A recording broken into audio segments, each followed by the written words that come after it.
இன்றைய தினம் நீதிமன்ற விவகாரங்களை அடிப்படையாக வைத்து அநேகமான செய்திகள் பத்திரிகையில் வந்திருப்பதை காணலாம். இன்றைய வீரகேசரி பத்திரிகை ஒரு செய்தியை தருகிறது. கோட்டாவின் உத்தரவு சட்டவிரோதம், பெண்ணின் அடிப்படை உரிமைமீறல் மனுவை விசாரித்து உயர்நீதிமன்றம் தீர்ப்பு என்பது வீரகேசரி பத்திரிகையின் செய்தி. இன்றைய அத பத்திரிகையும் அதற்கு தலைப்பிடுகிறது. கோட்டாகத் நீதி விரோதி தீந்துவக்கின் காந்தாவகை ஐத்திவாசிக்கம் கடவிலா காந்தாவட்ட லக்ஷ்யாக் வந்தியாக் கெவிமட்ட ரஜேட்ட நியோக என்பதாக இன்றைய அத பத்திரிகை தலைப்பெற்றிருப்பது காணக்கூடியதாக இருக்கிறது.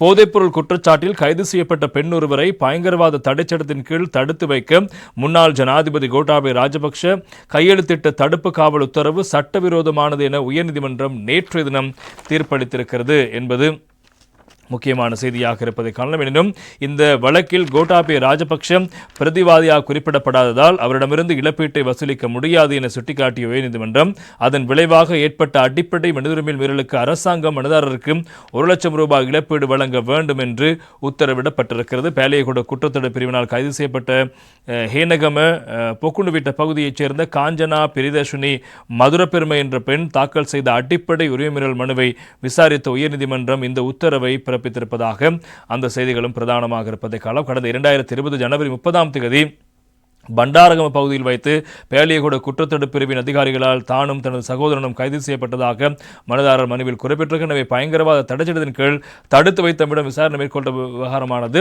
எங்களுடைய அடிப்படை உரிமையை மீறும் செயல் என்பதாக அவர்கள் வழக்கு தாக்கல் செய்ய, எனவே வழக்கில் இப்போது அவர்கள் வெற்றி பெற்றிருக்கிறார்கள். நீதிமன்றம் அந்த உத்தரவு பிழையானது என்பது சட்டவிரோதமானது என்பதாக தீர்ப்பளிக்க இப்போது அந்த பாதிக்கப்பட்ட பெண்ணுக்கு 1 லட்சம் ரூபாய் பணத்தை செலுத்த வேண்டும் என்று நீதிமன்றம் உத்தரவிட்டிருக்கிறது. எனினும் இந்த வழக்கில் பிரதிவாதியாக அப்போது அந்த உத்தரவில் தடுப்பு காவல் உத்தரவில் கைச்சாத்திட்ட பாதுகாப்பு அமைச்சராக இருந்த கோட்டாபய ராஜபக்சனுடைய பெயர் குறிப்பிடப்படாத காரணத்தினால் இந்த கட்டணத்தை அல்லது இந்த 1 லட்சம் ரூபாய் பணத்தை அரசாங்கம் செலுத்த வேண்டும் என்பதாக நீதிமன்றம் நேற்று தினம் உத்தரவு பிறப்பித்திருக்கிறது என்பதும் முக்கியமான